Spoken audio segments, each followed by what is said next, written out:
L'imam Ahmed disait Innama al-hujjatu fil athar, al-hujjatu fil athar. السلام عليكم ورحمة الله وبركاته. إن الحمد لله نحمده ونستعينه ونستغفره ونعوذ بالله من شرور أنفسنا ومن سيئات أعمالنا. من يهده الله فلا مضل له ومن يضلل فلا هادي له، وأشهد أن لا إله إلا الله وحده لا شريك له، وأشهد أن محمدًا عبده ورسوله. يا أيها الذين آمنوا اتقوا الله حق تقاته ولا تموتن إلا وأنتم مسلمون. يا أيها الناس اتقوا ربكم الذي خلقكم من نفس واحدة وخلق منها زوجها وبث منهما رجالا كثيرا ونساء، واتقوا الله الذي تساءلون به والأرحام إن الله كان عليكم رقيبا. يا أيها الذين آمنوا اتقوا الله وقولوا قولا سديدا يصلح لكم أعمالكم ويغفر لكم ذنوبكم، ومن يطع الله ورسوله فقد فاز فوزا عظيما. أما بعد. Louange à Allah, le créateur des cieux et de la terre. On le loue pour tout ce qu'il nous accorde comme bien et comme grâce, et on lui demande de prier sur son prophète Muhammad sallallahu alayhi wa sallam, sa famille, ses compagnons et tous ceux qui les ont suivis jusqu'au jour de la rétribution. Celui qu'Allah a guidé, personne ne peut l'égarer. Celui qu'Allah a égaré, personne ne peut le guider. Chers frères, chères sœurs, comme vous avez pu le constater, le titre de notre assise, notre conférence, n'est autre que la salafiyya, entre l'extrémisme et le laxisme. Entre extrémisme et laxisme. Ce sujet est important car aujourd'hui, il y a beaucoup de confusion. Il y a beaucoup de confusion déjà au niveau même de ce qu'est la salafiyya. Beaucoup de gens ont des confusions. Et il y a également une confusion car il y a des gens qui confondent la salafiyya à l'extrémisme. Et il y a d'autres qui confondent la salafiyya au laxisme. Ils pensent que la salafiyya, en réalité, c'est le laxisme. Alors, il est important pour nous de clarifier les choses, d'expliquer aux gens ce qu'est réellement la salafiyya et de montrer aussi que la salafiyya n'a rien à voir avec le laxisme ou bien l'extrémisme. Si on laisse les laxistes, n'est-ce pas, propager ce qu'ils prétendent être la salafiyya, ce qui va se passer, c'est quoi? C'est que lorsque les véritables salafis, les gens qui ont réellement compris la salafiyya, lorsqu'ils vont prêcher, enseigner, les gens vont voir que ce sont eux qui sont extrémistes. Pourquoi? Parce qu'on a laissé les laxistes, n'est-ce pas, expliquer aux gens, n'est-ce pas, la religion, sans s'exprimer. De même aussi, si on laisse les extrémistes, n'est-ce pas, expliquer aux gens la religion. Lorsque, n'est-ce pas, les véritables salafis, ceux qui sont vraiment sur la salafiyya, ceux qui suivent réellement les pieux prédécesseurs, lorsqu'ils vont commencer à enseigner la religion, les gens vont voir, n'est-ce pas, que ceux-là sont quoi? Des laxistes. Et on a vu ça. Un milieu qui est rempli de laxistes. On fait croire aux gens que c'est ça la salafia. Lorsque le salafi va arriver dans ce milieu, il va commencer à enseigner, les gens vont voir qu'il exagère. Les gens vont voir qu'il exagère, qu'il est dans l'extrémisme. Pourquoi? Parce qu'ils ont été habitués, n'est-ce pas, au laxisme. Et c'est la même chose. Si on est dans un milieu où il y a des extrémistes et eux se font passer pour des salafis, ils enseignent des choses. Lorsque le salafi va arriver, celui-là qui suit réellement les salafs, il commence à enseigner, on va dire quoi? Que celui-là, il est quoi? Il est laxiste. Ok? On va dire qu'il est laxiste. Raison pour laquelle il ne convient pas aux salafis de se taire. Ils doivent clarifier les choses. Enseigner, n'est-ce pas, la voie des salafs. Montrer aux gens réellement c'est quoi la voie des salafs. Et mettre en garde contre ces deux voies, le laxisme et l'extrémisme. Et celui-là qui se dit que moi, par exemple, je suis sur la sunna, alhamdulillah. Cependant, je ne suis pas responsable des gens.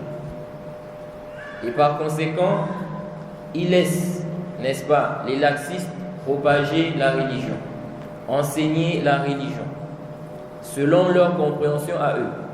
Ou bien il laisse les extrémistes propager la religion selon leur compréhension à eux. Il est en train, ici, là, de délaisser une obligation. Car c'est une obligation pour lui, n'est-ce pas, de clarifier les choses. C'est une obligation pour lui de clarifier les choses. Il y a des gens, n'est-ce pas, qui propagent, qui ne sont pas responsables des autres, des gens. Donc, eux, ils vont dire quoi? Ils vont dire, même si des laxistes ou des extrémistes sont en train, n'est-ce pas, de propager leur fausseté, il dit, ce n'est pas son problème. Ce n'est pas quoi? Son problème. Lui, il allait étudier pour lui-même. Chacun doit aller étudier. Ok? Et ça, c'est complètement batilun, c'est complètement faux. Et il y a des gens même qui ont cité le verset où Allah dit Ya ayyuhalladhina amanu alaykum anfusakum la yadurrukum man dalla idha ihtadaytum. Oh, vous qui avez cru, vous êtes responsable de vous-même. Vous êtes responsable de vous-même. Ceux qui s'égarent ne vous nuiront en rien. Ceux qui s'égarent ne vous nuiront en rien. Ils ont dit voilà, ici là, Allah a dit, vous êtes responsable de vous-même. Ceux qui s'égarent ne vous nuiront en rien. Alors ce verset-là, il a été mal compris depuis l'époque des compagnons. Au temps d'Abou Bakr, c'est dire qu'il y a des gens qui avaient mal compris ce verset-là. Le prophète Mohammed sallallahu alayhi wa sallam, dans plusieurs hadiths, il nous a montré la responsabilité qui pèse sur celui qui connaît la vérité. Lorsque le prophète Mohammed sallallahu alayhi wa sallam dit par exemple, dans le Sahih Muslim, le hadith d'Abi Sa'id al-Khudri, Man ra'a minkum munkaran falyughayyirhu biyadihi fa in lam yastati' fa bilisanihi fa in lam yastati' fa biqalbihi dhalika ad'afu al-iman. Lorsque le prophète dit, celui parmi vous qui voit un mal, qui le change avec sa main, s'il ne peut pas avec sa langue, s'il ne peut pas avec son cœur, ce ne peut pas dégager la foi. Ce hadith montre quoi? Ce hadith montre que tu as une responsabilité. Ça montre ici que tu as une responsabilité sur, n'est-ce pas, le munkar, le mal qui est propagé, là où tu es, là où tu te trouves, lorsque tu as la capacité. Et ici, là, le prophète a ordonné, c'est un ordre. Il dit qu'il le change avec ses mains. فإن لم يستطع فبلسانه. S'il ne peut pas avec sa langue et s'il ne peut pas avec son cœur. Et donc tu ne peux pas dire que tu n'es pas responsable des gens. Et le prophète Mohammed sallallahu alayhi wa sallam également a dit que chacun de nous est responsable de son troupeau. Et on ne peut pas dire qu'on n'est pas responsable des gens. Ceci contredit le aql, la raison, et ça contredit les textes. Quand Allah dit préservez vos personnes, préservez vos personnes, n'est-ce pas, et vos familles de l'enfer. Ça veut dire quoi? Ça veut dire qu'on a une responsabilité. Donc tu ne peux pas dire aujourd'hui que tu n'es pas responsable des gens. Si il y a le munkar, il y a le faux qui est propagé, et que toi, tu as la connaissance que ça c'est faux, et tu as la capacité de réprimander ça, tu dois réprimander ça. Si tu te tais ici, là, tu prends le péché, même si tu ne sens pas que tu as le péché.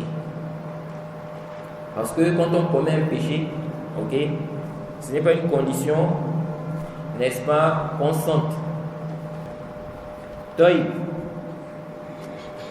Alors, on a remarqué quelque chose, c'est que aujourd'hui, la salafiyya, n'est-ce pas, elle est comprise par certaines personnes comme étant de l'extrémisme. Et ceci a des raisons. Parmi ces raisons, c'est le fait que les laxistes, le manhaj, la méthodologie des laxistes se propage. Deuxièmement aussi, parmi ces raisons, c'est qu'on a des gens qui se réclament du manhaj salafi et qui sont dans l'extrémisme, qui exagèrent. Et donc, des gens, lorsqu'ils voient ça, ils pensent que c'est ça la salafiyya. Par conséquent, la salafiyya, c'est de l'extrémisme. Alors qu'en réalité, n'est-ce pas, ce n'est pas le cas. C'est quoi la salafiyya d'abord? La salafiyya, c'est un manhaj, c'est une méthodologie. Quelle est cette méthodologie? C'est la méthodologie qui consiste à suivre le kitab et la sunna à la compréhension des salaf salih. C'est ça la salafiyya. Suivre le kitab et la sunna comme ont compris les pieux prédécesseurs. Et comme ont compris les pieux prédécesseurs. L'islam, c'est la religion d'Allah. C'est la seule religion qu'Allah a révélée aux hommes. L'islam. Tous les prophètes étaient des musulmans. Et sans l'islam, la personne ne peut pas être sauvée. Comme Allah a dit, Inna ad-dina 'inda Allahi al-Islam. La religion auprès d'Allah, c'est l'islam. Allah dit également dans la sourate 3, verset 85, وَمَنْ يَبْتَغِي غَيْرَ الْإِسْلَامِ دِينًا فَلَنْ يُقْبَلَ مِنْهُ وَهُوَ فِي الْآخِرَةِ مِنَ الْخَاسِرِينَ. Quiconque choisit une religion autre que l'islam, cela ne sera pas accepté de lui et il sera dans l'au-delà parmi les perdus. Et le prophète Mohammed sallallahu alayhi wa sallam a dit, لا يسمع بي أحد من هذه الأمة يهودي ولا نصراني ثم يموت ولم يؤمن بالذي أرسلت به إلا كان من أصحاب النار. Dans le Sahih Muslim, le hadith d'Abi Huraira, le prophète a dit, il n'y a aucune personne de cette communauté, qu'elle soit juive ou chrétienne, et elle entend parler de moi, sans y croire, sans croire au message avec lequel j'ai été envoyé, sans qu'elle ne fasse partie des gens de l'enfer. Et dans le Sahih Muslim, le prophète Mohammed sallallahu alayhi wa sallam a dit, La yadkhulul jannata illa nafsun muslima. N'entrera au paradis qu'une âme musulmane, que quelqu'un qui est musulman. Et donc, on comprend aisément que l'islam, c'est la seule religion qu'Allah a créée. Tout celui qui refuse l'islam il a reçu le message de l'islam, il a entendu parler de l'islam, il refuse l'islam, ok, il meurt comme ça, alors la religion qu'il aura choisie ne sera pas agréée par Allah. Et ce dernier, n'est-ce pas, ira en enfer. Dans l'islam maintenant, il y a des gens qui ont innové des choses. Il y a des gens qui ont innové des croyances, des méthodologies, des voies. Et ça même depuis l'époque des compagnons. Le prophète Mohammed sallallahu alayhi wa sallam a mis en garde ses compagnons, la communauté, contre une secte qu'on appelle les Khawarij. Ok? Ces gens-là, ils ont innové dans le dîn des croyances, n'est-ce pas, fausses, qui ne sont pas prouvées, et ils ont exagéré. Le prophète a mis en garde contre eux et il a fait comprendre à ses compagnons qu'ils ne doivent pas être trompés par leurs adorations. Ils ne doivent pas être trompés par leurs adorations, car ce sont des gens qui adorent Allah. Lorsque tu vois, tu peux négliger même ton adoration comparé à son adoration. Alors, ces gens-là, ils ont innové dans le dîn. Ils ne sont pas les seuls. Il y a d'autres personnes aussi qui ont encore innové dans le dîn. Et c'est ainsi qu'on s'est retrouvé avec des sectes, des groupes, des déviances des gens. Alors, donc, qu'est-ce qu'on comprend de tout ça là? On comprend qu'il y a l'islam authentique qui a été prêché par le prophète Mohammed sallallahu alayhi wa sallam et qui a été suivi par ses compagnons et ceux qui les ont suivis. Cet islam-là, c'est ça la salafia. L'islam authentique.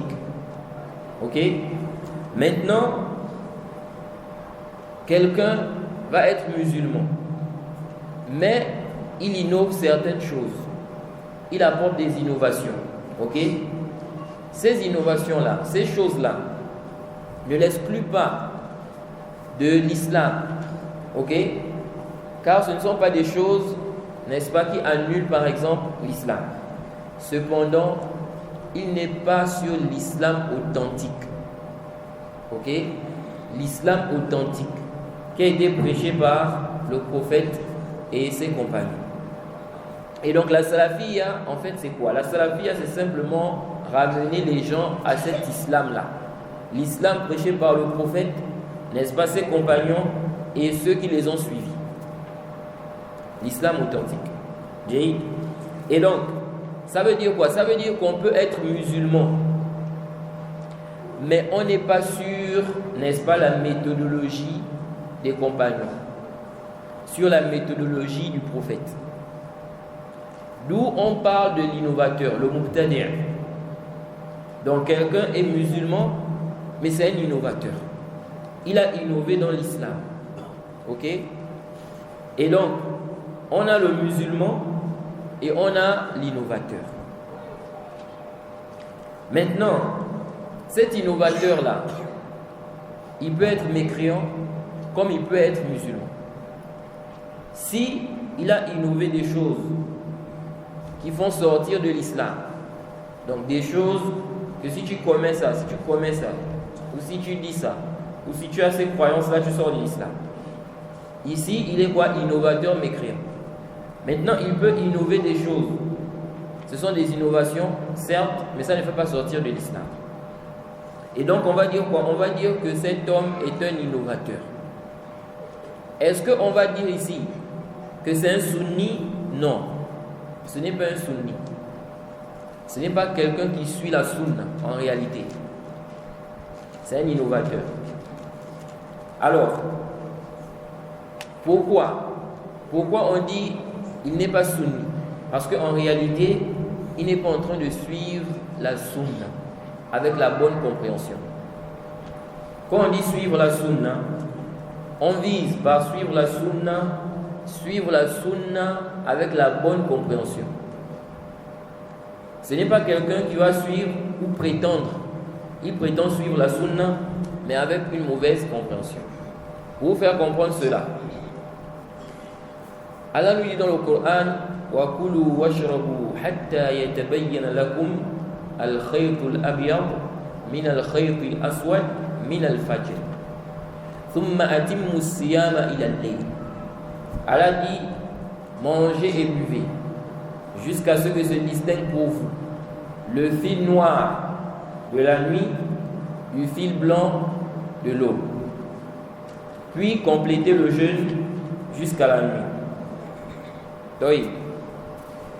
Ce verset-là, concernant le jeûne, un compagnon du prophète, n'est-ce pas, qui s'appelle Ali ibn Hatim, il a compris de ce verset-là que lorsqu'on dit ici, jusqu'à ce que se distingue pour vous le fil noir de la nuit du fil blanc de la journée, il a compris ici que le fil ici là, le khayr ici, c'est le fil qu'on connaît là.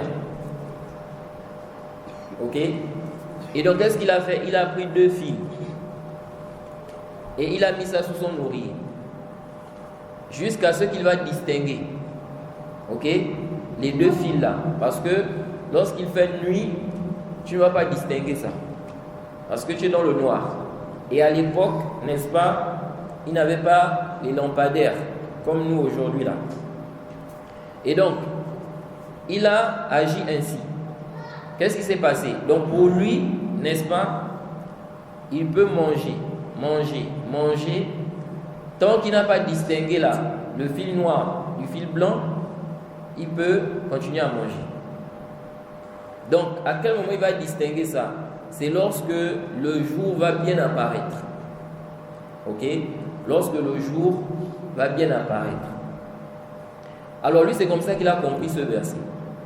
Ensuite, le prophète Mohammed sallallahu alayhi wa sallam lui a expliqué que dans ce verset-là, il ne s'agit pas de cela. Mais plutôt, il s'agit ici de quoi? De la lueur de l'aube. L'entrée de l'aube. Oui? Alors ici, là, si on prend ici la compréhension que ce compagnon a eue de ce verset, est-ce qu'on peut dire qu'il a réellement suivi le verset là? Est-ce qu'on peut dire qu'il a réellement suivi ce verset? Hein? Peut-on dire cela? On ne peut pas dire cela. On ne peut pas dire qu'il a réellement suivi le verset. Parce que la compréhension qu'il a eue du verset, ce n'est pas la bonne compréhension du verset. C'est comme ça avec la sunna. Quelqu'un dit: je suis la sunna. Mais on se rend compte qu'en réalité, il n'a pas bien compris la sunna. Lui, il suit soi-disant la sunna avec une mauvaise compréhension. On ne va pas dire qu'il est sunni. Même si il coupe, n'est-ce pas, son vêtement, ça ne dépasse pas les chevilles. Il garde la barbe.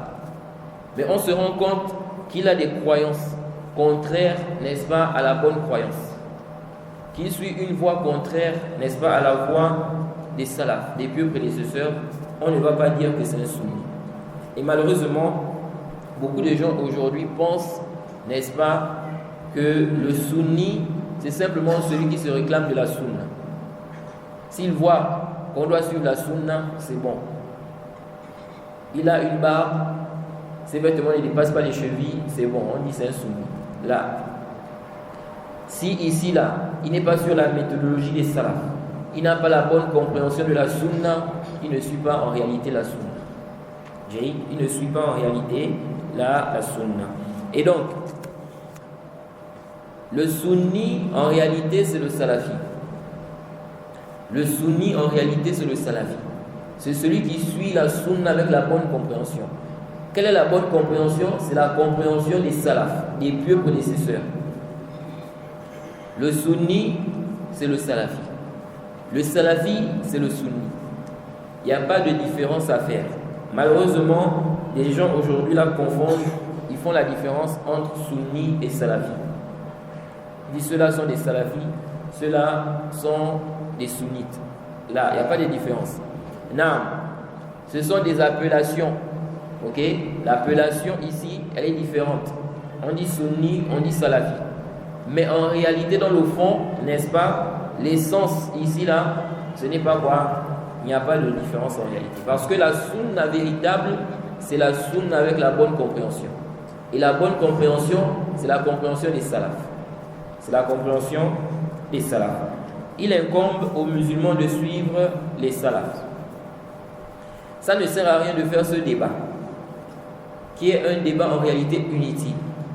Des gens qui disent, n'est-ce pas, on ne doit pas se dire salafi. Le terme salafi là, il ne faut pas utiliser ça. On ne doit pas utiliser ça. Soit disant, le prophète n'a pas utilisé ça, par exemple. Ça, c'est un faux débat. Et tu verras que le même là, qui dit ça, il dit sunni. C'est les sunnis. Le prophète a dit ça, le prophète a utilisé cette expression sunni. Le même, il va dire ahlus sunnati wal jama'a. Il va dire quoi? Le même va dire ahlus sunnati wal jama'a. Le prophète a utilisé cette expression là. Donc nous disons le sunni, le salafi, le athari, l'homme de la sunna, firqatun najia, le groupe sauvé. Tout ceci, ce sont des appellations qui renvoient aux mêmes personnes. Ok? Aux gens qui suivent le kitab et la sunna à la compréhension des pieux prédécesseurs. Nous disons que les appellations à la base, ça ne rentre pas dans les adorations. Ok? Par conséquent, il n'est pas nécessaire de venir avec un texte où l'appellation est mentionnée. Ce qu'on regarde, est-ce qu'il y a une dalil qui interdit cette appellation? Est-ce que cette appellation a un mauvais sens? Ok? Mais si ça n'a pas un mauvais sens, et il n'y a pas un dalil qui interdit ça, il n'y a aucun ishkal à avoir cette appellation dans l'islam. Okay? C'est celui qui vient interdire ça qui doit apporter la preuve. Quand on dit la ummatul muhammadiyya, ça fait allusion à quoi? La communauté du prophète Mohammed. Mais est-ce que le prophète a utilisé cette expression? Il n'a pas utilisé cette expression-là. Est-ce qu'on va dire que c'est interdit? Non. C'est un qualificatif. C'est pour dire ceux qui suivent Mohammed, la communauté du prophète Mohammed. C'est comme ça. La salafiyya, c'est pour parler de ceux qui suivent les salafs, les pieux prédécesseurs. Car la salafiyya, n'est-ce pas, ça découle du terme quoi? Salaf. Salaf, les pieux prédécesseurs. En langue arabe, le salaf, c'est celui qui t'a dévancé. Celui qui t'a dévancé, qui t'a précédé. On dit en langue arabe salaf. Donc les salafs, c'est ceux-là qui nous ont précédés. Les compagnons du prophète, leurs disciples, ceux qui les ont suivis. Donc quand on dit la salafiyya, c'est pour dire que ceux-là, ils suivent les salafs. Ce sont les salafis, c'est-à-dire ils suivent les salafs. C'est tout. Il n'y a pas à dire non, le dalil, on dit qu'il faut les appeler comme ça.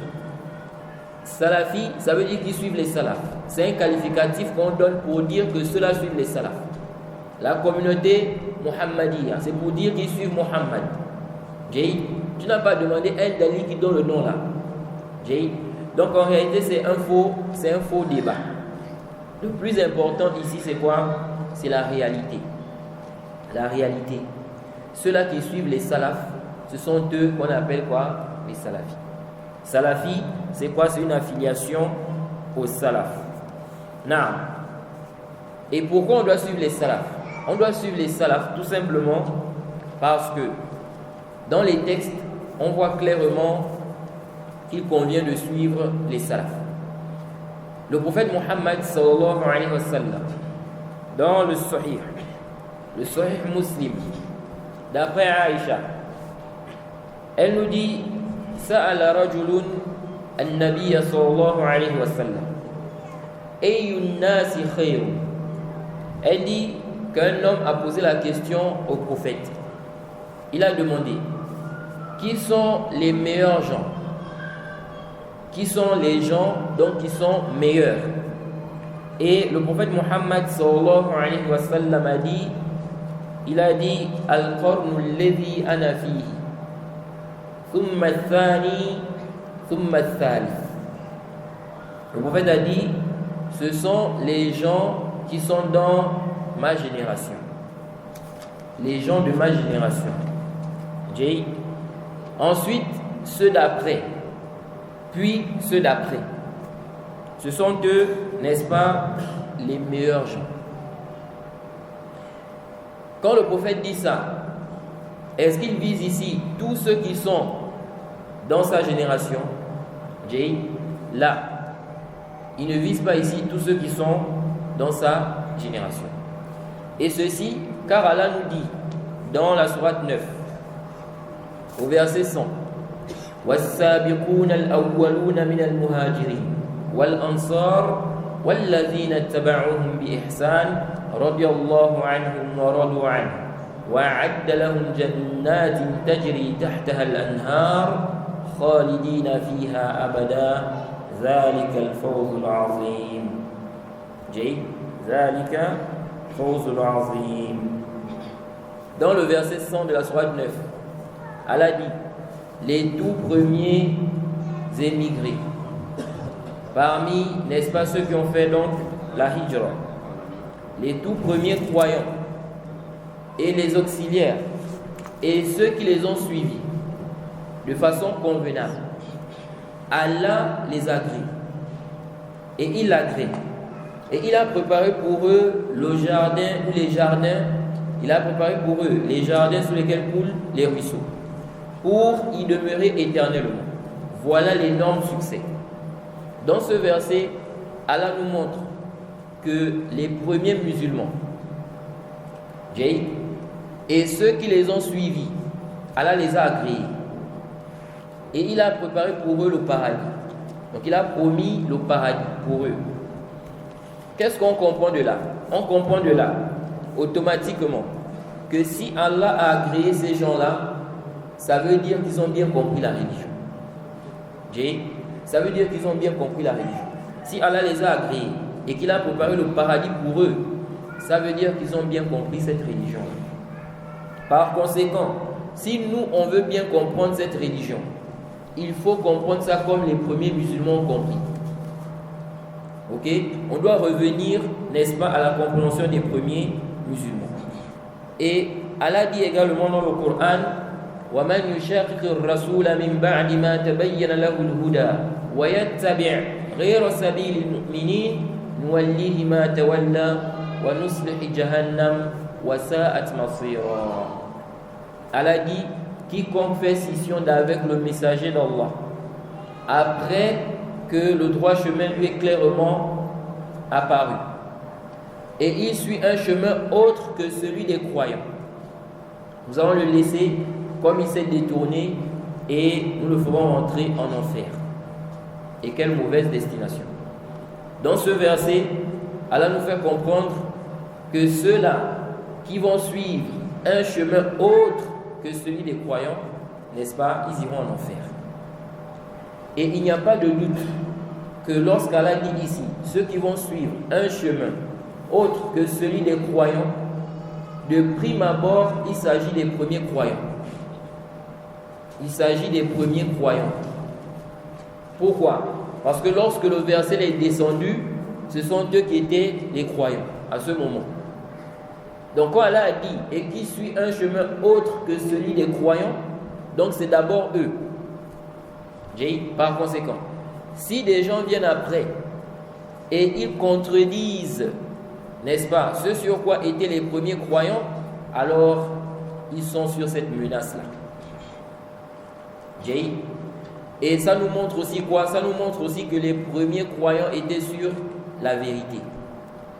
Ils étaient sur la vérité. C'est pourquoi Allah ici là, il a menacé ceux qui vont suivre une voie autre que la voie des croyants. Donc d'abord, il s'agit des premiers croyants sans aucun doute. De même aussi, Allah a dit فَإِنْ آمَنُوا بِمِثْلِ مَا آمَنْتُمْ بِهِ فَقَدِ اهْتَدَوْا. Allah dit, s'ils croient comme vous avez cru, ils seront bien guidés.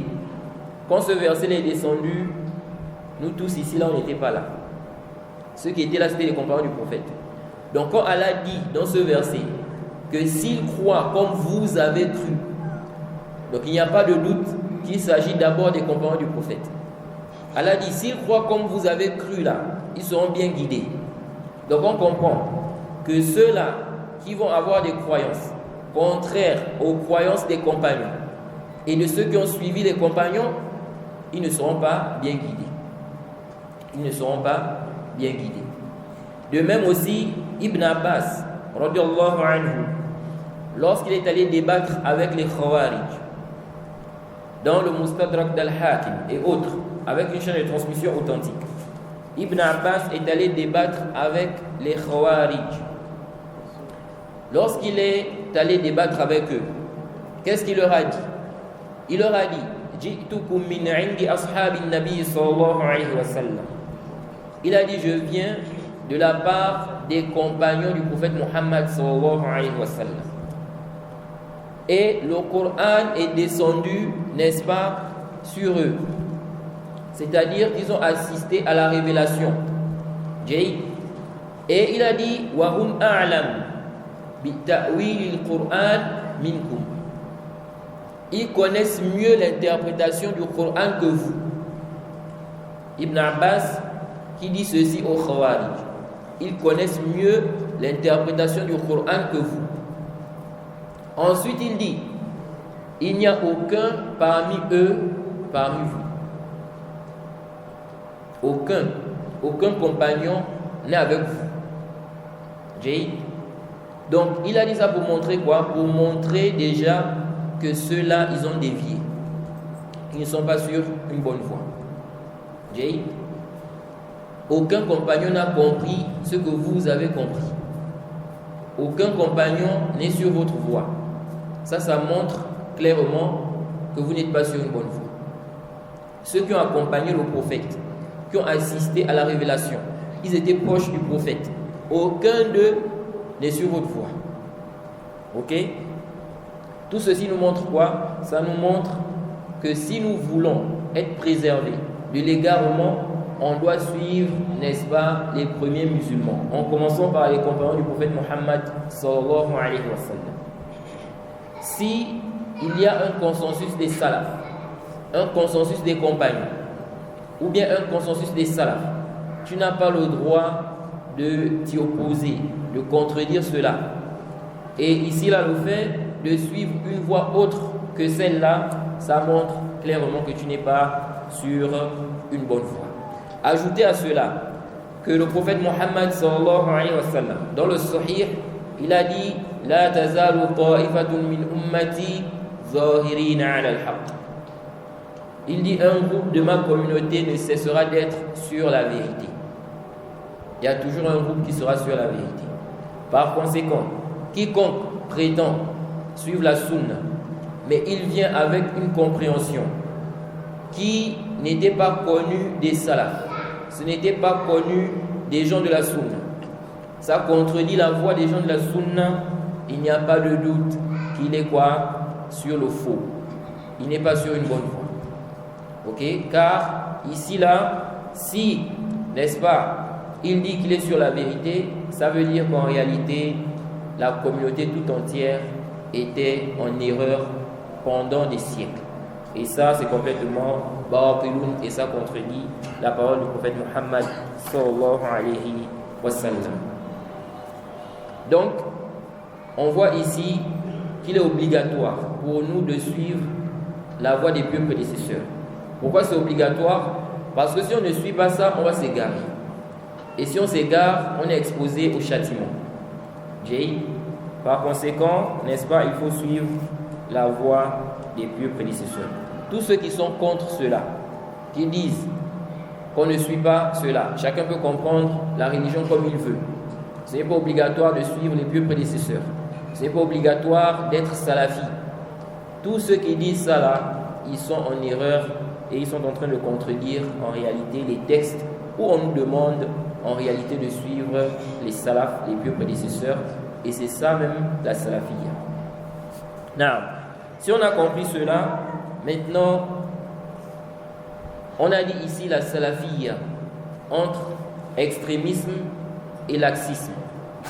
On a compris c'est quoi la salafiyya. La salafiyya, c'est quoi? C'est une méthodologie, c'est une voie. Ce n'est pas un groupe de personnes. C'est une méthodologie. Que vous soyez, n'est-ce pas, en Chine, aux États-Unis, en France, au Gabon, au Burkina, au Togo, au Mali, etc.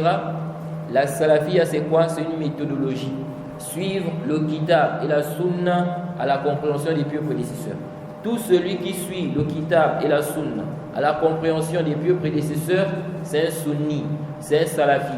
Qu'il soit, n'est-ce pas, au Togo, au Bénin, au Burkina, au Gabon, peu importe le pays. Alors, si on a compris, c'est quoi la salafiyya? On a dit la salafiyya entre extrémisme et laxisme. C'est quoi l'extrémisme en réalité? L'extrémisme en réalité, c'est le fait de dépasser la limite. Dépasser la limite de la législation. Quand tu dépasses cette limite-là, tu es quoi? Extrémiste. Par conséquent, celui qui n'a pas dépassé la limite, ok, on ne dit pas qu'il est extrémiste. On ne dit pas qu'il exagère. Je donne un exemple simple. Dans l'islam, n'est-ce pas, il y a ce qu'on appelle les mises en garde, le tahdhir. Ça existe dans l'islam. Des preuves nous montrent clairement que ça existe. Par exemple, le prophète Mohammed sallallahu alayhi wa sallam a mis en garde contre les Khawarij. Il a fait un tahdhir contre eux. Le prophète Mohammed sallallahu alayhi wa sallam dans le Sahih Muslim, il a mis en garde contre ceux qui ont des ambiguïtés, ceux qui suivent, ceux qui ambiguent. Lorsqu'il a dit à Aïcha, إذا رأيتم الذين يتبعون ما تشابه منه فأولئك الذين سمى الله فاحذروهم. Si vous voyez ceux qui suivent, ceux qui ambiguent, n'est-ce pas? Sachez que ce sont eux qu'Allah a cités dans le verset quoi? Le verset 7 de la sourate 3. فأما الذين في قلوبهم زيغ فيتبعون ما تشابه منه. Ok? Ceux qui ont un penchant, une inclinaison vers l'égarement, suivent ce qui est équivoque. Le prophète a mis en garde. Le prophète a mis en garde contre ceux qui vont innover. Il dit il y aura des gens qui vont arriver. يحدثونكم بما لم تسمعوا أنتم ولا آباؤكم فإياكم وإياهم. Comme le rapporte l'imam Muslim dans l'introduction de son Sahih d'après Abu Huraira. Le prophète dit que des gens vont venir et ils vont dire des choses que vous n'aviez jamais entendues. Ni vous, n'est-ce pas, ni vos prédécesseurs. Ok? Et il dit prenez garde. Faites attention à ces gens-là. Ça c'est quoi? Mise en garde. Donc les gens qui vont innover, ils vont venir avec des innovations. On n'a pas vu ça des salafs. On ne connaît pas ça de nos prédécesseurs. Ok? Ces gens-là, le prophète a mis en garde contre eux. Ça c'est quoi mise en garde? Le prophète nous dit même que tous les prophètes ont mis en garde. Dans le Sahih Muslim, le prophète dit innahu lam yakun nabiyyun illa kana haqqan alayhi an yadulla ummatahu ala khayri ma ya'lamuhu lahum wa yunzirahum sharra ma ya'lamuhu lahum. Le prophète dit, n'est-ce pas, il n'y a pas de prophète avant moi qui est passé sans que ce ne soit un devoir pour lui d'indiquer, d'orienter sa communauté vers ce qu'il connaît de bien pour eux et de les mettre en garde contre ce qu'il connaît de mal pour eux. Donc on voit ici que le prophète a dit quoi? Que chaque prophète a mis en garde contre ce qui était mauvais pour sa communauté. Donc tu ne peux pas aujourd'hui dire qu'il ne faut pas mettre en garde. Laissez les gens. Chacun fait comme il veut. On est libre. Les gens sont libres. S'il veut, n'est-ce pas, il adopte sa croyance. Il prêche sa croyance là-bas. Toi aussi prêche pour toi. les gens sont libres. Là, ça là, c'est contraire à l'islam. On doit mettre en garde contre les mauvaises voies, car c'est la voie des prophètes et c'est la voie du prophète Muhammad sallallahu alayhi wa sallam et des salaf salih. Par conséquent, si quelqu'un aujourd'hui là, il vient et il dit, n'est-ce pas, que ceux qui font des mises en garde, ok, ce sont des extrémistes, automatiquement on voit qu'il est en erreur, que ce qu'il dit est faux. Parce que l'extrémisme, c'est dépasser la limite de la législation. Ceux qui ont fait les mises en garde, ou ceux qui font des mises en garde, ici là, ils n'ont pas dépassé quoi? Ils n'ont pas dépassé la limite de la législation. Ils sont en train de suivre les textes. Ok? Donc, l'extrémisme, c'est quoi? C'est le fait de dépasser la limite de la législation. Tu viens interdire, n'est-ce pas, des choses qui ne sont pas interdites. Ok? Ou bien, n'est-ce pas, tu ajoutes des choses, des adorations qui ne sont pas légiférées. On dit ici, tu es en train d'exagérer. Mais celui qui se limite au texte, à la législation, on ne dit pas qu'il est quoi? Extrémiste. Ça, c'est très important. Donc, comment on va faire la distinction entre ceux-là, n'est-ce pas, qui sont extrémistes et ceux qui sont sur le juste milieu? Ici, là, on va regarder les textes, le kitab, la sunna et la compréhension des salafs. C'est ce qui va nous permettre de voir qui est extrémiste et qui n'est pas extrémiste. On regarde le Coran, la sunna, la compréhension des pieux prédécesseurs, la voie des pieux prédécesseurs et la voie des imams bien guidés. Si ici l'on se rend compte que la personne est sur la voie des salafs, ce qu'elle dit, c'est la voie des salafs, c'est la voie des imams bien guidés, ici là on ne dit pas que la personne est extrémiste. Ok? C'est plutôt celui-là qui va contredire cela et dire que ça c'est de l'extrémisme. L'extrémisme, celui-là, c'est lui qui est donc quoi? Le laxisme. Donc, on va regarder tout celui qui prétend que telle voie, c'est de l'extrémisme. Ok? Il doit prouver ça. Il ne suffit pas ici de prétendre, d'accuser des gens qui sont extrémistes. Ils sont quoi? Ils sont durs. Et tu es incapable de prouver en réalité cela par des preuves du kitab, de la sunna et la voie des imams bien guidés. Donc, je disais tantôt que le fait qu'on laisse, n'est-ce pas, des laxistes enseigner, prêcher, et les gens de la sunna, les salafis, ne disent rien, ne parlent pas, à un moment donné, qu'est-ce qui va se passer? Quand le salafi va vouloir parler, on va dire qu'il est extrémiste. Parce que les gens ont été habitués au laxisme. C'est pourquoi il est important pour les salafis de prendre, n'est-ce pas, leurs responsabilités, où qu'ils soient, d'enseigner aux gens le manhaj salafi, cette voie bénie, montrer aux gens réellement c'est quoi cette voie. Et ça, c'est la voie du juste milieu. La salafiyya, c'est la voie du juste milieu. Si on enseigne cela aux gens, comme il se doit, on montre aux gens réellement cette voie, vous allez voir comment les gens vont rentrer dans la salafiyya. Si on montre réellement aux gens cette voie, avec sagesse, comme il se doit, vous allez voir, les gens vont rentrer dans la salafiyya. Le problème, c'est qu'on est confronté à des gens qui ternissent l'image de la salafiyya.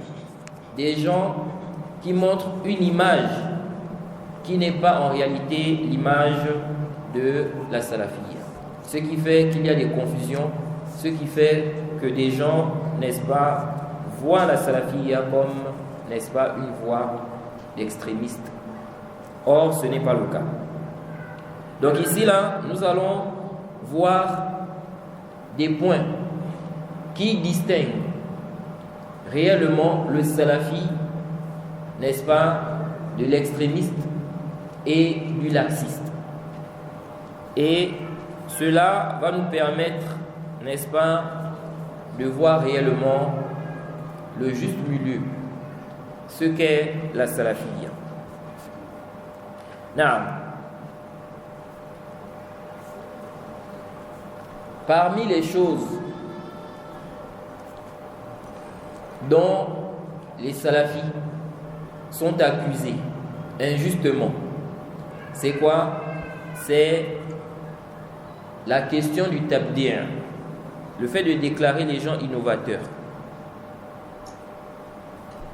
Non, on ne nie pas qu'il y a des gens qui sont extrémistes dans la question du tabdi', dans le fait de déclarer les gens innovateurs. Ça, on ne peut pas nier ça. Et celui qui observe la situation de la communauté, il ne peut pas nier ça.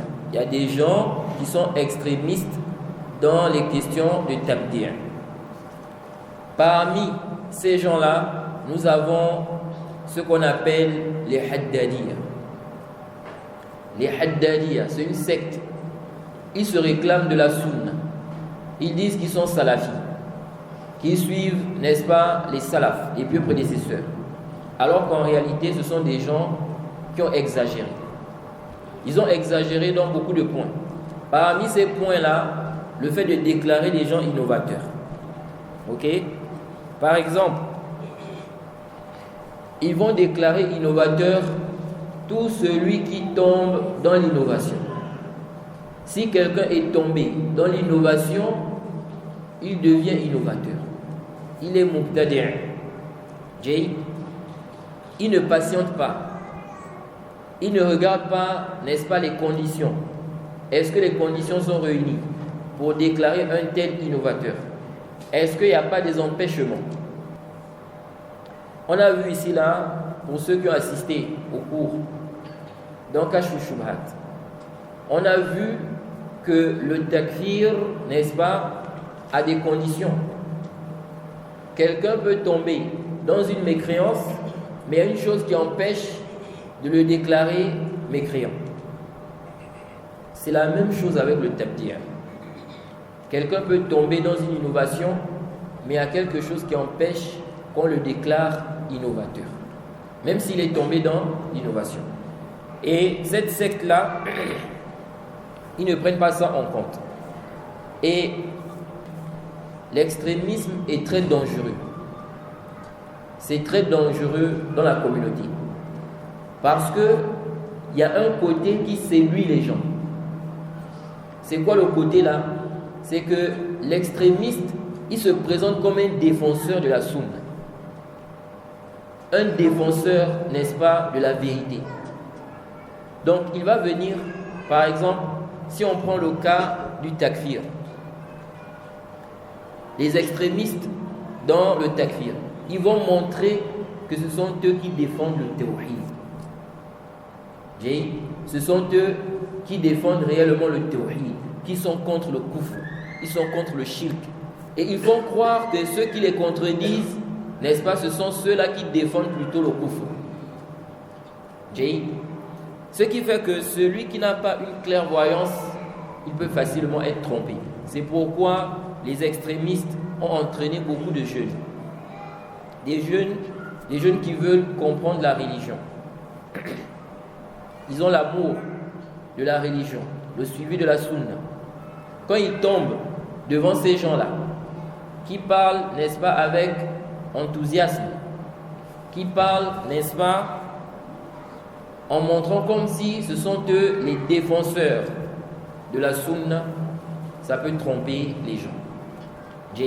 Ça peut tromper les gens. Regardez les Ibadiyya, cette secte-là, qui en réalité est une secte. Non.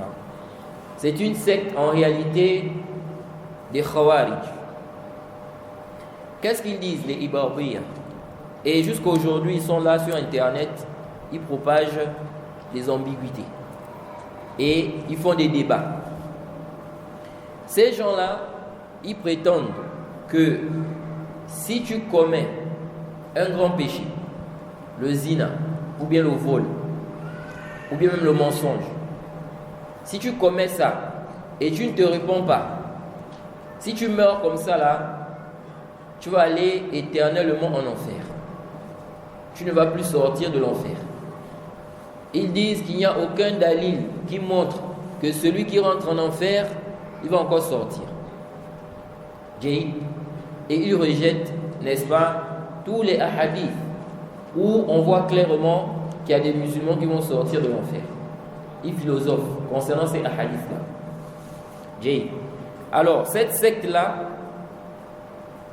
quand ils parlent de leur position, qu'est-ce qu'ils font? Ils vont dire, vous êtes en train d'encourager les gens à commettre des péchés. Vous êtes en train de négliger le danger du péché. Est-ce que c'est normal? Ils parlent comme ça avec, n'est-ce pas, force, avec courage. Donc, ils montrent aux gens que ce sont eux, n'est-ce pas, qui voient vraiment le danger des péchés. Quand vous dites que quelqu'un a commis un péché, si ce péché-là, ça n'a pas atteint le degré de la grande mécréance, il finira par sortir de l'enfer. S'il rentre en enfer, pour eux, vous êtes en train de minimiser la situation des péchés. Donc, ils vont présenter la chose comme ça. Comment vous pouvez dire ça?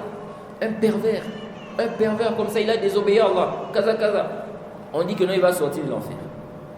Donc, celui qui n'a pas de base dans sa religion, il peut être trompé. Il va dire, mais celui-là vraiment, il est attaché à la religion. Il est attaché à la religion. C'est comme ça les Khawarij. Ils sont venus, ils ont montré aux gens que quoi? Que la désobéissance, n'est-ce pas? Celui qui commet des péchés, il sort de l'islam. Et vous allez voir que les Ibadiyya là, quand on va leur poser la question, ok, celui qui a commis le grand péché là, il ne s'est pas repenti, il est quoi? Mécréant ou musulman? Il dit on ne dit pas, il va dire on ne dit pas qu'il est mécréant. On ne dit pas aussi qu'il est croyant, qu'il est musulman. Bon, il est quoi? Comme les Mu'tazila. Il est entre, n'est-ce pas, deux situations. Vous voyez? Bref, donc ici là, qu'est-ce qu'il faut comprendre? Ce qu'il faut comprendre, c'est que l'extrémisme, ce côté-là, qui séduit les gens, n'est-ce pas, fait de l'extrémisme quelque chose de dangereux dans la Ummah. De même, vous allez voir que ceux qui exagèrent dans le tabdi', ils se présentent comme des gens, n'est-ce pas, qui défendent la sunna et qui sont contre les innovations. Et les autres, ce sont eux qui défendent les innovations.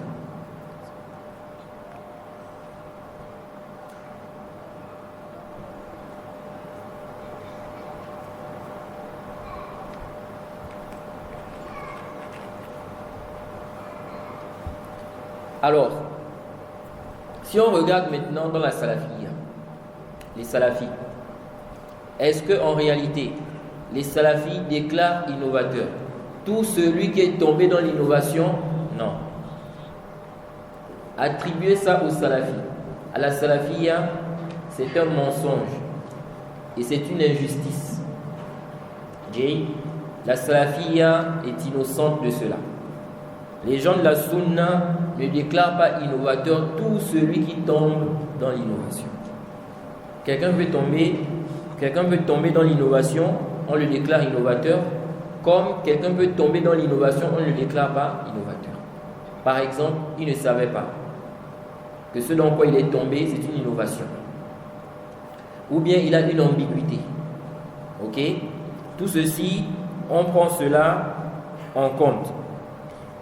Parmi également les choses qui montrent la différence entre la salafiyya et l'extrémisme, nous avons, n'est-ce pas, cette voie des extrémistes qui est celle de prétendre que celui qui ne déclare pas innovateur, l'innovateur, il devient lui-même innovateur. Celui qui ne déclare pas l'innovateur, innovateur, il devient lui-même innovateur. Et il n'y a pas de doute que cette règle, de manière absolue comme ça, elle est caduque. Ok? C'est complètement baatilun et ce n'est pas la voie des salafis, des gens de la sunna. Donc si vous voyez des gens qui prétendent, n'est-ce pas, que les salafis, ceux-là, n'est-ce pas, ils déclarent innovateur tout celui qui tombe dans l'innovation, sachez qu'il est en train de mentir sur les salafis. De même, celui qui va prétendre que ceux-là, les salafis, n'est-ce pas, déclarent innovateur tout celui qui n'a pas déclaré l'innovateur, sachez qu'il est en train de mentir sur la salafia. On ne déclare pas innovateur tout celui, n'est-ce pas, qui n'a pas déclaré innovateur un innovateur. Si quelqu'un maintenant, il n'a pas déclaré innovateur celui que toi tu considères comme innovateur, il ne l'a pas déclaré innovateur car il n'a pas vu les preuves qui justifient qu'il est innovateur. Tu n'as pas présenté les preuves qui justifient qu'il est innovateur. Tu ne vas pas le déclarer innovateur. Jay, tu dois d'abord prouver déjà que celui-là est innovateur. Ça, c'est déjà même la base. Ensuite, il se peut que la personne aussi n'est pas au courant. Il se peut que quelqu'un soit réellement innovateur. C'est un mubtadi'. Ça, c'est vrai. Mais l'autre n'est pas au courant. Il ne connaît pas en lui des innovations. Il ne connaît pas en lui des innovations. Celui-là aussi, tu ne vas pas le déclarer innovateur. Mais celui dont on a fait le tabdir, on a déclaré cette personne-là innovatrice avec des preuves claires qui montrent que celui qui fait telle chose, celui qui a telle croyance, il devient innovateur. On a apporté des preuves claires. Ce n'est pas une question où il y a divergence entre les savants. L'autre a dit comme ça, l'autre a dit comme ça, là. Ici, là, il n'y a pas de débat. Celui qui fait ça, il devient innovateur. Et on a prouvé que ce dernier a fait ça. On a apporté des preuves. Ok? Que ce soit dans ses livres ou bien, n'est-ce pas, des audios, s'il n'a pas de livre, mais dans ses audios, ou bien ses comptes Facebook ou Twitter ou TikTok. Ok? On a prouvé cela. Ou bien des témoignages des gens dignes de confiance. C'est prouvé qu'il a dit ça, que c'est sa croyance, il défend ça. Ok? Ici, là, on a prouvé cela. Et on a démontré avec des preuves claires qu'il est en erreur. Et ce dernier est toujours sur cette voie. Ici, on a fait son tabdir. Ok?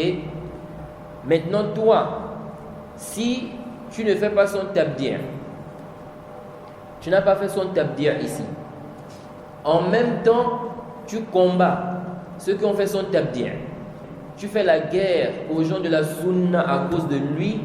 À ce moment, tu deviens innovateur. Toi-même, tu deviens mubtadi'. Jay. Mais supposons quelqu'un maintenant, il n'a pas fait le tabdir de celui dont vous avez fait le tabdir. Ok? Il n'a pas fait la guerre aux gens de la sunna. Il n'a pas défendu ce dernier. Simplement, il n'a pas fait le tabdir, il est resté dans son coin. Il s'est tué. Ok? Ici, là, on ne va pas quoi? On ne va pas faire ici son tabdir. Donc, il est important de comprendre cela car malheureusement, il y a des gens qui ont exagéré sur cette question. De même aussi, parmi les choses qui montrent la différence entre la salafiyya et l'extrémisme, il y a également cette voie qui consiste, n'est-ce pas, à considérer les gens innovateurs pour des choses qui en réalité ne sont pas des choses qui font en sorte que la personne devient innovatrice. Ok? Il y a des gens qui vont considérer comme innovation ce qui n'est pas une innovation.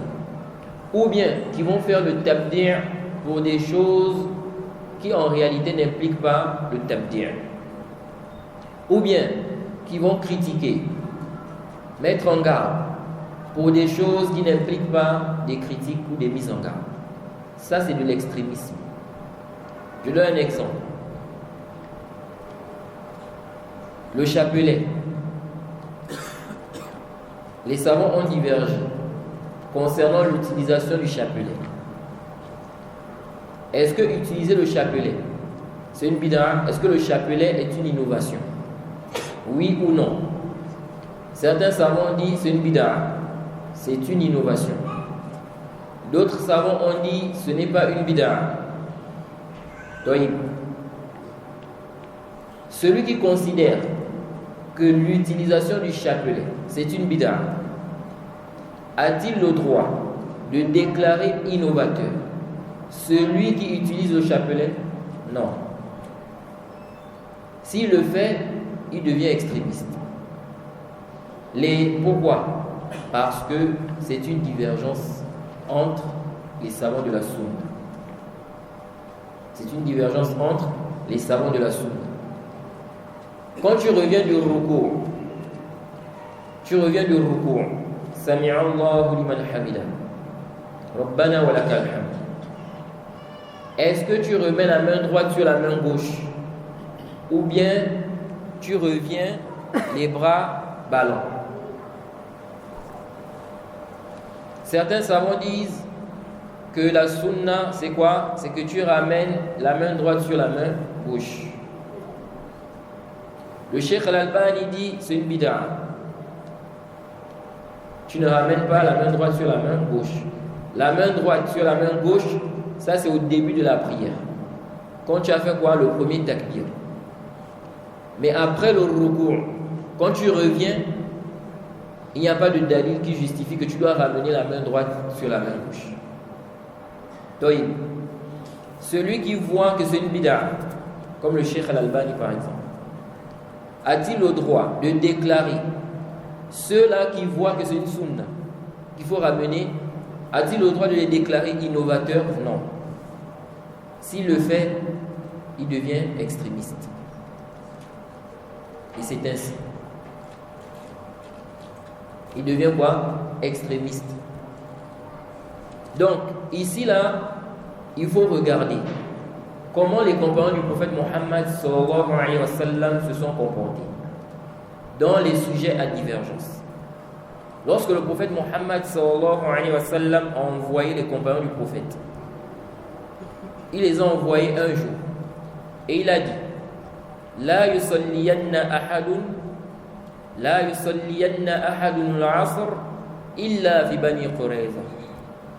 Que l'un d'entre vous ou personne parmi vous ne doit prier le asr sauf à Bani Qurayza. Les compagnons ont divergé. Ok? Ils sont arrivés en chemin, c'est l'heure de la prière. Certains ont dit, le prophète a dit qu'on ne prie le asr que lorsqu'on sera à Bani Qurayza. On n'est pas encore arrivé là-bas, donc même si c'est l'heure de asr, on ne doit pas prier, on va prier le asr là-bas. D'autres ont dit non, ce n'est pas ce que le prophète a visé par cette parole-là. Il a visé ici le fait qu'on se précipite, de telle sorte qu'on va prier le asr là-bas. Donc quand il a dit ça, c'est pour qu'on se précipite pour prier le asr là-bas. Mais il n'a pas voulu dire que si la prière de asr nous trouve et qu'on est en route, on n'a pas pu arriver, c'est-à-dire on n'a pas pu arriver vite, qu'on ne doit pas prier le asr. Ok? Ils ont divergé. Qu'est-ce qui s'est passé? Certains ont prié le asr en chemin et d'autres ont prié à l'arrivée là-bas. Quand on a informé le prophète de cela, qu'est-ce que le prophète a fait? Il n'a blâmé aucun des deux groupes. Il n'a blâmé aucun des deux groupes. Est-ce que ça veut dire que les deux étaient sur la vérité? Non. Les deux n'étaient pas sur la vérité. Parce qu'il n'y a pas deux vérités. Lorsque des positions sont en opposition, n'est-ce pas? Il y a forcément une seule vérité, pas deux.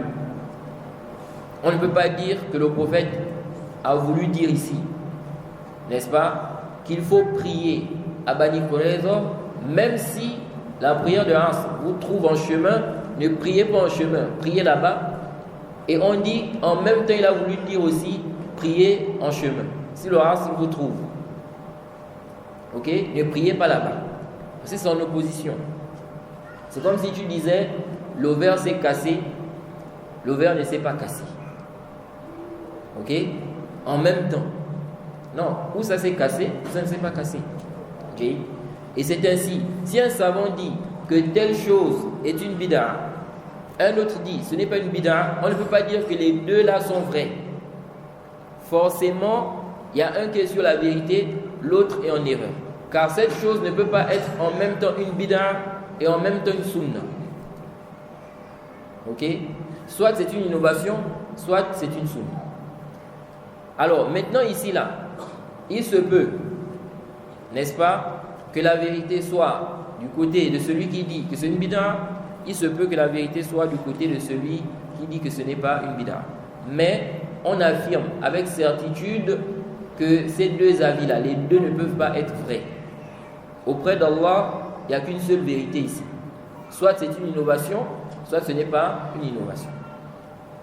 Et donc, on voit ici que le prophète, dans ce récit, c'est pourquoi c'est une erreur. Comme on va voir, les laxistes, il y en a qui ont pris aussi les questions de divergence là, n'est-ce pas, à la légère. Ils ont été laxistes dans cela. Ils ont été laxistes dans les questions de divergence. Et parmi les choses, les shubhat qu'ils avancent, ils citent ce récit que j'ai cité, et puis ils disent que le prophète a dit que les deux étaient sur la vérité. Or ça, c'est complètement faux. Donc ils vont dire, laissez les gens. Il y a divergence. Nous tous, on est sur la vérité. Ok? Celui-là, ce qu'il a dit, c'est vrai. Ce que toi aussi tu dis, c'est vrai. Pourtant, c'est en contradiction. Ensuite, il va citer le récit là. Il dit, regardez, ici, le prophète a donné raison aux deux. Les deux groupes avaient raison. Ceux-là, ils étaient sur la vérité. Ceux-là aussi, ils étaient sur la vérité. Ça, c'est faux. Le récit, il n'est pas dit dans ce hadith que le prophète a dit que les deux avaient raison. On a dit le prophète n'a blâmé aucun des deux groupes. Il n'a blâmé aucun des deux. Mais ça ne veut pas dire que les deux étaient sur la vérité. Ça ne veut pas dire que les deux étaient sur la vérité. Ok? Car ils ont fait un ijtihad.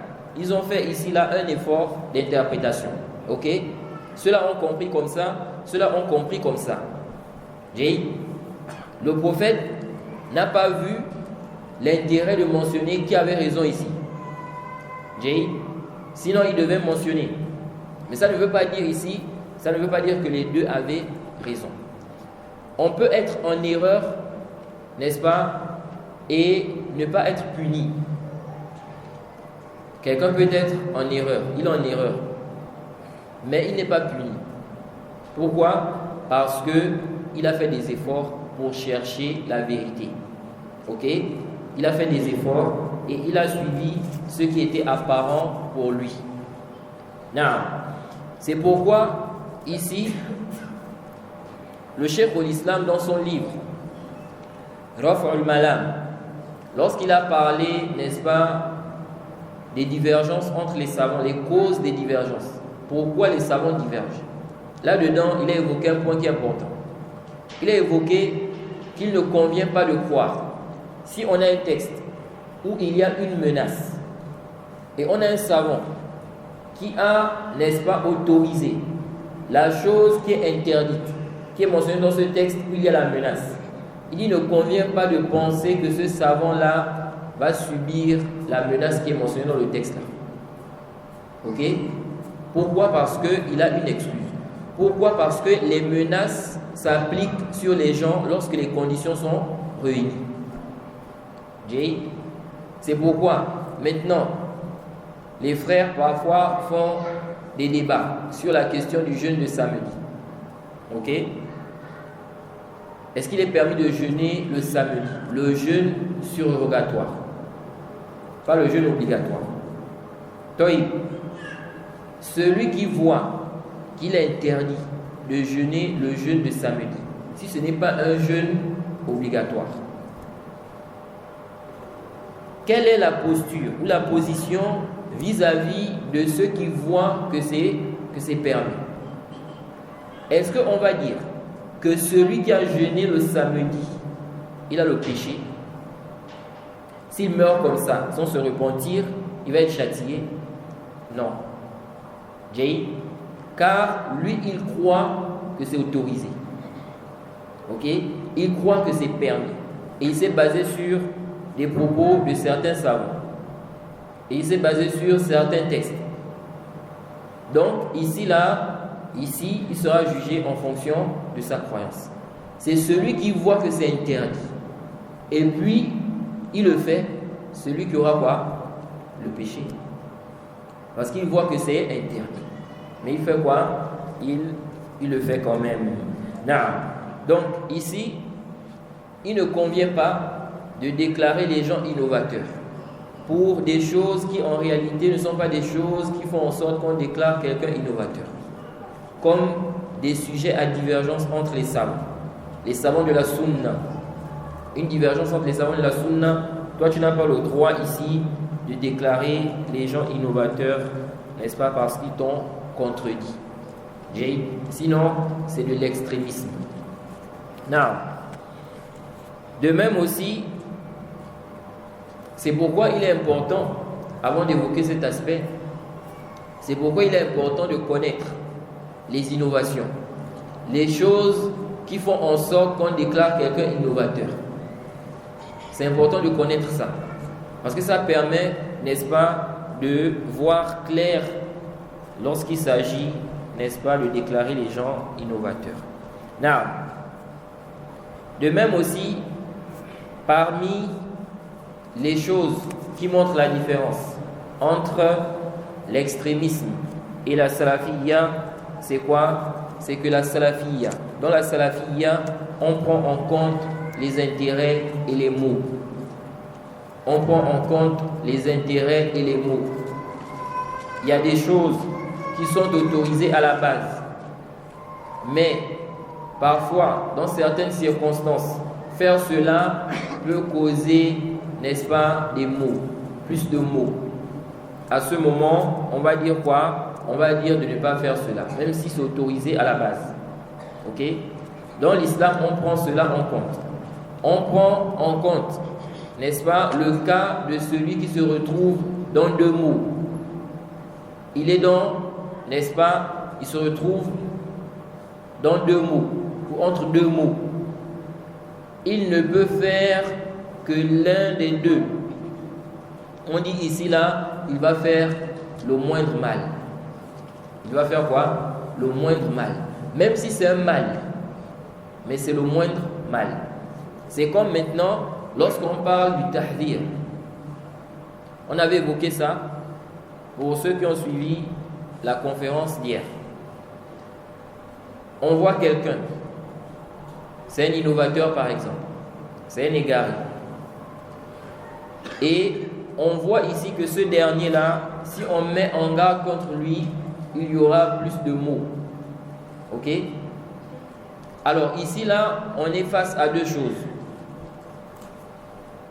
Mettre en garde contre lui, mais il y aura comme conséquence, n'est-ce pas, des mots. Et on a aussi le fait qu'il propage des faussetés, que c'est quelqu'un qui est égaré. Des gens le suivent. Ça aussi, c'est un mal. Mais quand on regarde ici, on voit que le mal qui va découler, si on met en garde contre lui, c'est pire. À ce moment-là, on va ici laisser la mise en garde, même si, n'est-ce pas, en réalité, il est quoi? Il propage le mal, le faux. Ok? C'est un mal. Ce qu'il fait, c'est quoi? C'est un mal. Le fait qu'on le laisse, qu'on ne mette pas en garde contre lui là, ok? À la base, c'est quoi? C'est un mal. Mais c'est quoi? C'est le moindre mal. C'est le moindre mal. Or, les extrémistes, ils ne regardent pas cela. Ils ne prennent pas en compte les intérêts et les mots. un tel, c'est un innovateur, directement, tahzir. On ne regarde pas ce qui va découler, les mots qui vont découler. Non, on parle seulement. Il a dit ceci, allez, on parle directement. On commence à parler, on commence à critiquer. On commence, n'est-ce pas, à s'exprimer. Et parfois, n'est-ce pas, le fait que ces gens-là ne prennent pas en compte les intérêts et les mots, n'est-ce pas, ça fait quoi? Ça donne une mauvaise image de la salafiyya et les gens pensent que les salafis sont extrémistes. De même aussi, parmi les choses qui font la différence entre la salafiyya et l'extrémisme, c'est la question concernant le fait de demander à Allah de faire miséricorde aux innovateurs. Ok? Demander à Allah de faire miséricorde aux innovateurs, c'est autorisé. Tant que l'innovateur là est dans l'islam, tant qu'il n'est pas sorti de l'islam. Contredire cela, c'est la voie des extrémistes. Ok? Dire qu'il ne faut pas demander à Allah de faire miséricorde à un innovateur. Ça, c'est la voie des extrémistes. Ok? Nous disons que tant que quelqu'un est musulman, on peut demander à Allah de lui faire miséricorde. Même si nous rappelons quand même que celui qui a un poids dans la communauté, celui qui est suivi, il a un poids, les gens le suivent. Celui-là, il convient d'éviter d'extérioriser le fait de demander à Allah de faire miséricorde aux gens de l'innovation. Si une tête de l'innovation, par exemple, est morte, c'était une tête de l'innovation. On connaissait, n'est-ce pas, que c'est quelqu'un qui est connu pour ses innovations. Ok? Un grand soufi, par exemple, ou bien un soufi, ou bien, n'est-ce pas, un tabir, ou bien un takfiri. Et on a appris qu'il est mort. Celui qui a un poids dans la Ummah, il ne convient pas qu'il demande publiquement qu'Allah lui fasse miséricorde. Parce qu'en faisant ça, ça peut tromper les gens. Les gens, quand ils vont voir ça, ils peuvent se dire que si cet imam ou ce prédicateur, n'est-ce pas, fait des invocations en sa faveur, il dit qu'Allah lui fasse miséricorde, c'est comme s'il voit que c'est quelqu'un de bien. Ok? C'est quelqu'un de bien. Non. Alors, rapidement, nous avons, comme on a dit ici, deux extrêmes. Nous avons les extrémistes et nous avons les laxistes. La salafiyya, c'est le juste milieu. Taïb. Là, on a vu ici des caractéristiques qui distinguent la salafiyya des extrémistes. Ceux-là, en réalité, n'ont rien à voir avec la salafiyya, même s'ils prétendent qu'ils sont salafis. De l'autre côté, on a aussi les laxistes, qu'on appelle les mumayya. Les mumayya. Ces laxistes-là, ces mumayya-là, qu'est-ce qui fait en sorte qu'ils se retrouvent dans cette voie? Il y a plusieurs raisons. Mais parmi ces raisons, c'est quoi? C'est qu'ils ont essayé de fuir l'autre extrême là. Il y a des gens, ils se sont retrouvés dans des endroits, dans des milieux où il y avait des extrémistes qui prétendaient la salafiyya. Eux maintenant, ils ont vu ça. Au lieu de chercher le juste milieu, eux ils sont partis dans l'autre extrême. Ils sont partis dans le laxisme. Ils sont contre les mises en garde. Ils sont contre le tabdir. Ils vont te dire, du moment où la personne se réclame de la sunna, on ne doit pas faire son tabdir. Vous voyez? Ils viennent avec des règles. Ils veulent faire entrer pratiquement tous les groupes dans Ahl Sunna. Presque tout le monde, on fait partie de Ahl Sunna. Nous tous, on fait partie de Ahl Sunna. Ok? Et donc, ça c'est un point qui est important. Si tu te retrouves dans un milieu où des gens sont extrémistes, toi tu dois chercher quoi? Le juste milieu. C'est-à-dire les preuves du kitab et de la sunna et la voie des salafs, des imams bien guidés. Mais tu ne dois pas ici suivre une voie qui s'oppose directement à la voie des extrémistes, sans chercher à savoir si en réalité c'est la voie des salafs et la voie qui est confirmée par le kitab wa sunna. Alors, ceux-là, les mumayyi'ala, les laxistes, ce sont des gens, n'est-ce pas, ils vont prendre à la légère les questions de divergence dans le manhaj, dans la aqida, dans la croyance. Ils voient comme si ce sont des choses, on ne doit pas réprimander les gens pour ça, on ne doit pas blâmer les gens pour ça, chacun peut avoir sa croyance, on peut être ensemble, il n'y a pas de problème. Alors que ça contredit la voie du prophète. Ça contredit la voie des salafs. Le prophète a mis en garde contre les khawarij. Pourquoi il n'a pas dit qu'il faut rester avec eux, il faut être avec eux? Il a mis en garde au point où le prophète a même ordonné de les tuer. Vous imaginez? Et donc celui aujourd'hui là qui dit non, il faut qu'on s'unisse, peu importe nos croyances, on doit s'unir comme ça. Celui-là il reste sur sa croyance, celui-là il reste sur sa croyance, celui-là il reste sur sa croyance, on s'unit. Celui-là en réalité il veut quoi? La destruction de l'islam authentique. Donc ça c'est quoi? Ça ce sont donc ceux-là qui sont quoi? Laxistes. Parmi les principes de ces gens-là, c'est quoi? C'est, comme je le disais, vouloir introduire presque tout le monde dans le cercle de Ahl Sunnah. Ok? Ils vont vouloir faire entrer presque tout le monde dans le cercle de Ahl Sunnah. Pourquoi vous faites le tabdir de Fulan et de Fulan? Les Ikhwan, Jama'at al-Tablir, n'est-ce pas? Toutes les sectes là qui sont connues, ils disent, tant que ce ne sont pas des chiites, ok, on dit quoi? Ce sont des gens de la sunna. On dit quoi? Ce sont des gens de la sunna. Et ceci contredit clairement les preuves et ça contredit la voie des salafs. Et donc, ils ont tendance à vouloir approcher, n'est-ce pas, les différents groupes. On doit être ensemble. Les Asha'ira, les Ahbash, Jama'at al-Tablir, les Takfiri, les Khawarij, etc. Il faut être ensemble. Et beaucoup qui soutiennent souvent ce principe-là, ce sont les Ikhwan, les frères musulmans. Ils vont soutenir ce principe-là. Et généralement, c'est quoi? Parce que eux, ils vont regarder ce qui les unit. Ce qui les unit, c'est quoi? La recherche des postes, la recherche du pouvoir, accéder au pouvoir. Ok? Donc, si vous avez les mêmes objectifs là, même si vous êtes sur une croyance contraire, pour eux, il n'y a pas de problème, ils vous acceptent.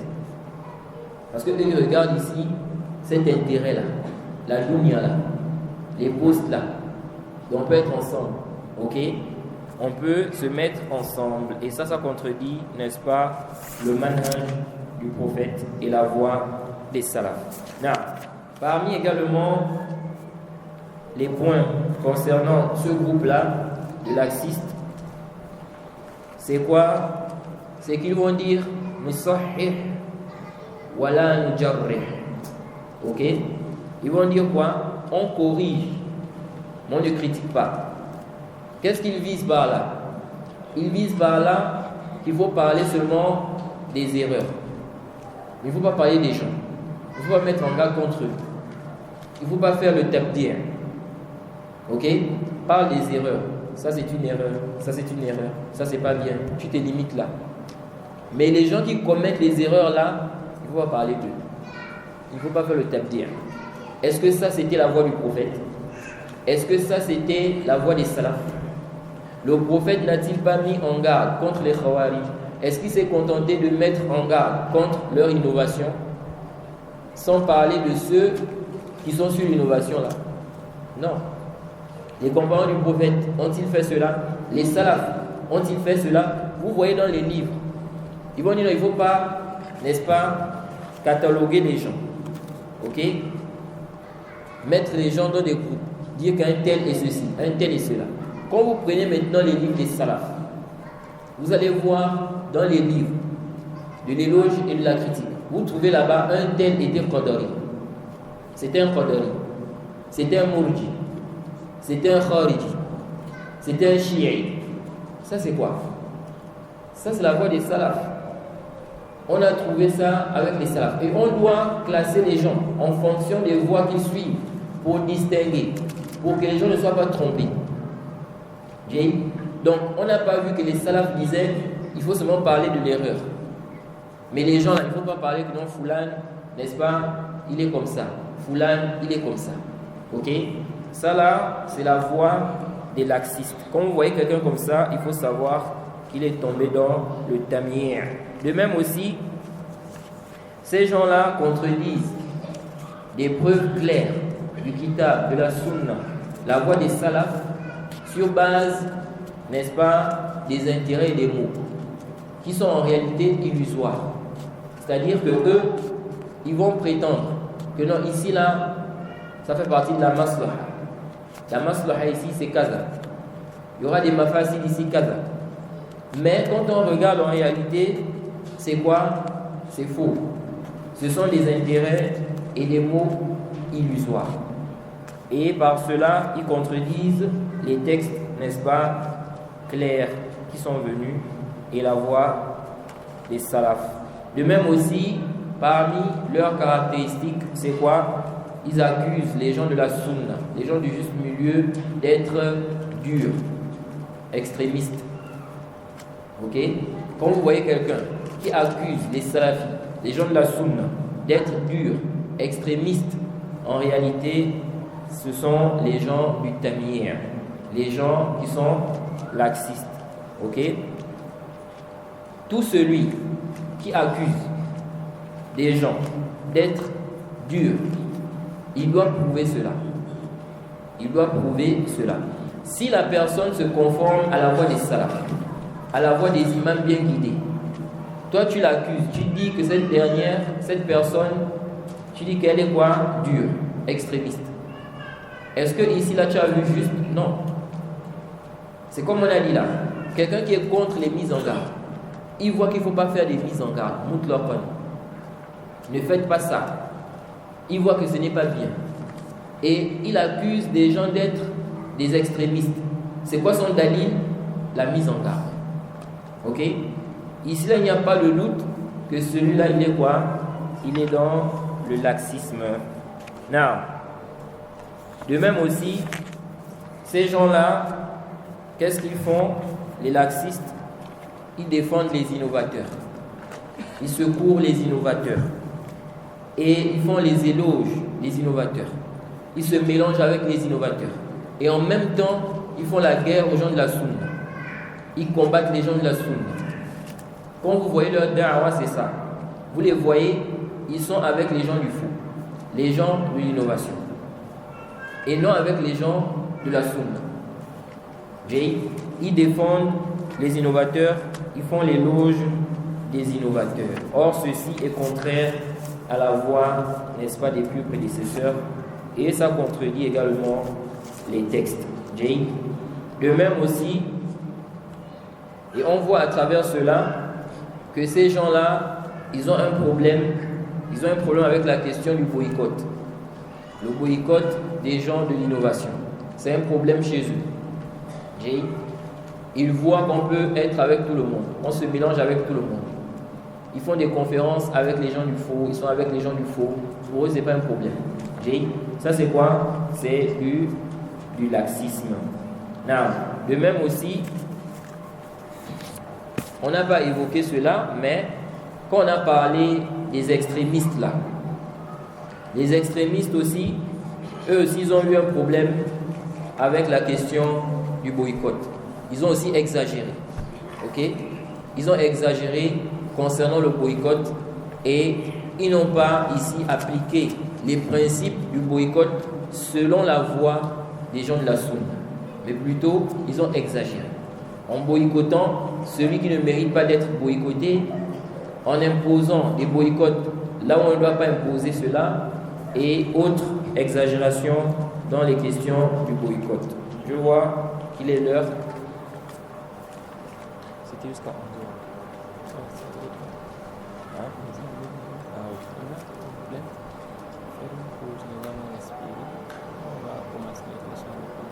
Oui.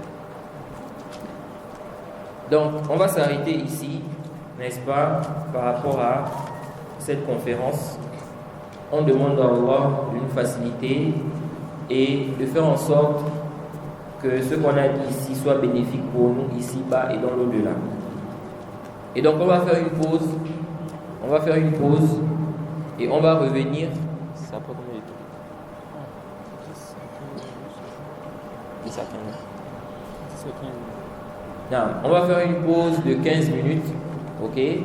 Ceux qui veulent peut-être manger quelque chose, boire, ou bien, n'est-ce pas, faire quelque chose. Ensuite, on va revenir et on va essayer de répondre à quelques questions. Les frères qui auront des questions, on va essayer de répondre. Comme aujourd'hui aussi, c'est, on va dire, c'est notre dernier jour par rapport aux conférences ici. Donc je crois qu'on va laisser quand même un peu plus de temps pour les frères qui ont des préoccupations, Inch'Allah. Non.